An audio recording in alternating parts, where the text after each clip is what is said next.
Yon, so good morning po sa ating lahat. So ngayon, kung makikita nyo, nandito tayo sa ating MetaMask. Okay. So ngayon, ituturo ko sa inyo kung paano bumili ng PCM token. Okay. So ang una nyong kailangan gawin ay i-open niyo inyong MetaMask. Kung naka-extension kayo or apps, pwede niyo open yan dito. Extension or website, yan. Nandito yan. Then, open nyo inyong MetaMask wallet. Open niyo. Then, i-switch ninyo sa OP mainnet. Okay? OP mainnet, Optimism mainnet. And mag-deposit kayo dito ng Ethereum. Ayan, Ethereum. Ayan. Ayan yung deposit address ninyo, yung wallet address ninyo. So, ito kung makikita ninyo, ito yung ating Ethereum. So, meron tayong worth 0.0141 Ethereum or 35.22 US dollar. So, ngayon bibili tayo ng PCM token. Okay? So, paano ba bumili? So, ang gagawin natin, kailangan natin pumunta sa Uniswap. Okay? So, ito yung ating Uniswap. Ngayon, kung makikita ninyo, merong connect na nakalagay dito.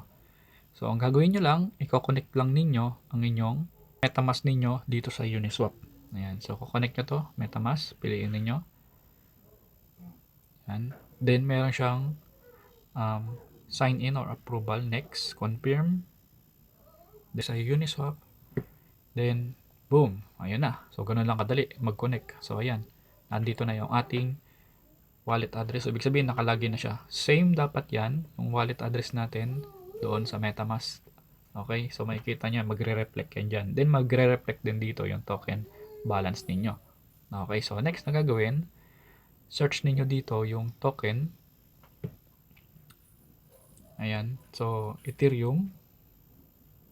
Bebenta natin yung Ethereum papunta sa PCM token. Ayan. Pag minax ninyo, ayan, makaka-withdraw tayo ng 45 PCM token. Okay? Ayun yung mawi-withdraw ninyo. So, now let's try to buy. So, syempre, wag ninyong imamax. Okay? Kailangan nyo magtira at least 5 US dollar para sa network fee ninyo. 5 or 3 US dollar para sa network fee.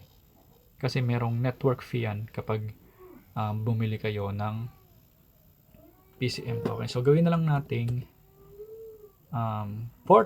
Yan. So, wag nating sasagarin. Okay? So, 40 PCM token. So, kailangan nyo talagang magtira para sa network fee. Okay? So, next, review. Click niyo yung review. Then, click swap. Okay? So, bago pala tayo dumako dito, dapat guys, naka-OP mainnet ha. Titingnan nyo rin yung network ninyo dito sa PCM, sa Uniswap.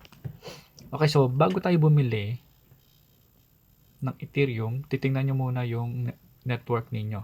Okay? Dapat OP network yung gagamitin. Okay? Para mas maliit yung fee. So, pwede nyong i-search dyan. Ayan o. Marami yan. So, Optimism yung pipiliin ninyo. Then, i-search nyo yung Ethereum ninyo. And then, yung PCM token na bibili ninyo. Nandito masi-search yan. PCM. Yan. Okay? Then, click ninyo. Then, ito na. Type nyo lang kung ilang PCM token yung gusto nyong bilhin.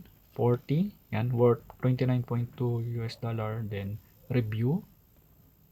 Then, makikita ninyo dito yung ating fee. Ayan o. Maliit lang. 0.0. And then, ito pa yung cost. Yung slip page niya tato dito sa ating ano. So, ayan yung dalawang fee na babayaran natin. So, click swap. Ayan. Para makabili tayo. Then, may confirmation. Pupunta kayo sa Ethereum. Mag-appear ito. Then, confirm. Click ninyo yung Uniswap pa yun. Nakita nyo na. Ang bilis oh. Diba? So, nakabili ka agad tayo ng 40. So, makikita ninyo yung nabili ninyong PCM token dito sa ilalim. Ayan oh. Meron ka ng 40. So, ngayon, pag inopen natin yung ating MetaMask, okay? So, makikita rin natin doon yung ating balance.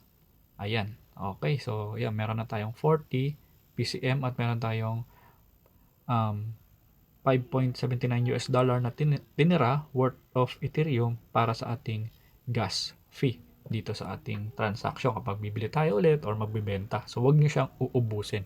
Magtitira kayo at least 5 US dollar na worth of Ethereum para sa gas fee na gagamitin ninyo. Okay?